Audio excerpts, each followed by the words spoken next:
Dude, I'm gonna kill you, bro. You just wait, bro. I'm gonna fucking kill you. Bro, you just fucking wait. I'm gonna bring out my fucking skills and whoop and kill you, bro. You don't even know. This is stupid. You guys don't even like. Is it sharp? That's It's a not pretty, funny that's though. a I pretty actually did even get cut by a fair butter fight knife. right there. Right there, look. Hey. Hey, Kenny's entering the battle. I quit. I'm done. Ladies and gentlemen, welcome to the MacroVlog. Today we're starting in the kitchen with a new trend I'm going to start called Tortilla Tuesday. This is going to be an easily bachelor meal. Any single man can make if they have an Aldi in their town and a microwave.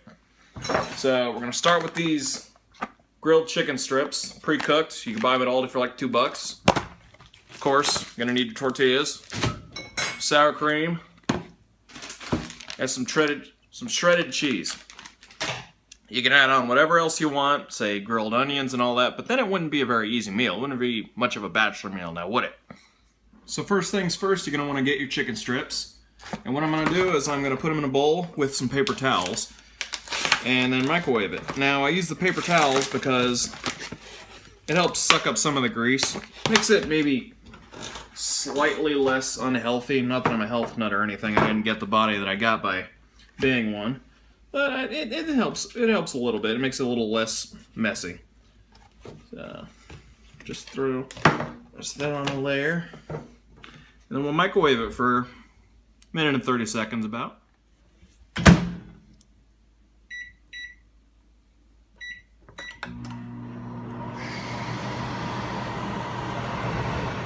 Smoking! Now, you can microwave the tortilla wraps if you want. Completely optional. Might help with the flavor a bit, but I'm not going to bother this time. Alright, so we got our chicken strips out of the microwave, took out the paper towel, threw it away, and now to make the suckers. Now, I use smaller tortillas. You might be able to get more chicken in here, but I just typically put in about 4 good-sized chicken strip pieces, since these are smaller wraps. Cover that with a bit of cheese, or a lot. Entirely up to you. You can put anything else you want in here, like bacon bits. That'd be kind of weird. And then the thing that really makes it.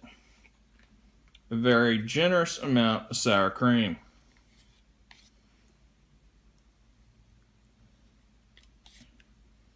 Did I say anything about being a health nut?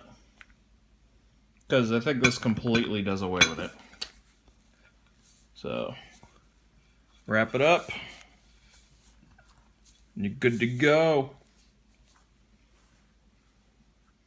I'm Macro. Tortilla Tuesday, signing off. Been working on a machine for a friend, and this thing was idling at well over 70 degrees. I think it was between 72 and 77 degrees, just sitting here in the BIOS. So I decided to take the heatsink off.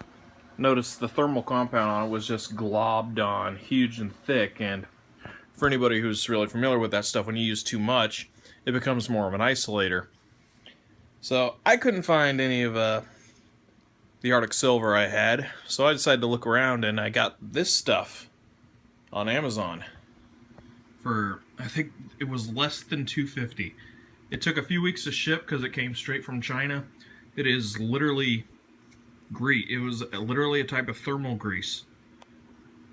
It works beautifully. So this thing went from over 70 to 35. Literally halved the temperature. Just by using this stuff. I'll link to this stuff in the description, by the way. Fantastic stuff. Pro tip though, get a paper towel. The first little bit that'll come out will be oil.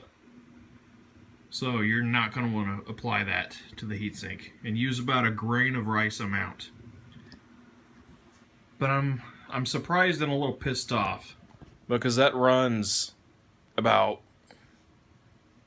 5-10 degrees cooler on average than my desktop over there, which has a lower TDP chip.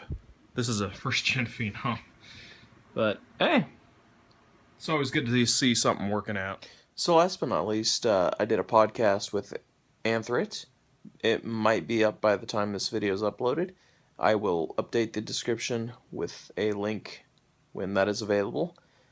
We talked about Linux, of course, most specifically Ubuntu, and how they contributed their bash shell, a Ubuntu core for Windows. Now, my main thought behind that was Microsoft, people are saying it is not the same company it used to be, which is absolutely true. It is worse. They used to use fairly legitimate business practices. They sold products, but they didn't sell user data like they do now. Now, you could complain, hey, Google does the same thing, but Google is not your core operating system. If you use Android, sure, you could argue that, but it's just at such a core OS level that Microsoft is data mining and doing these things, and Ubuntu, Canonical, is in a partnership with them now. A company that was a sinking ship is being helped by a company that used to be a friend to open source to Linux desktop. End of the day, Ubuntu is still a really good core OS. You could still donate to, say, the Mint project or the Ubuntu Mate project, which I probably will, because it just keeps that money strictly toward that project.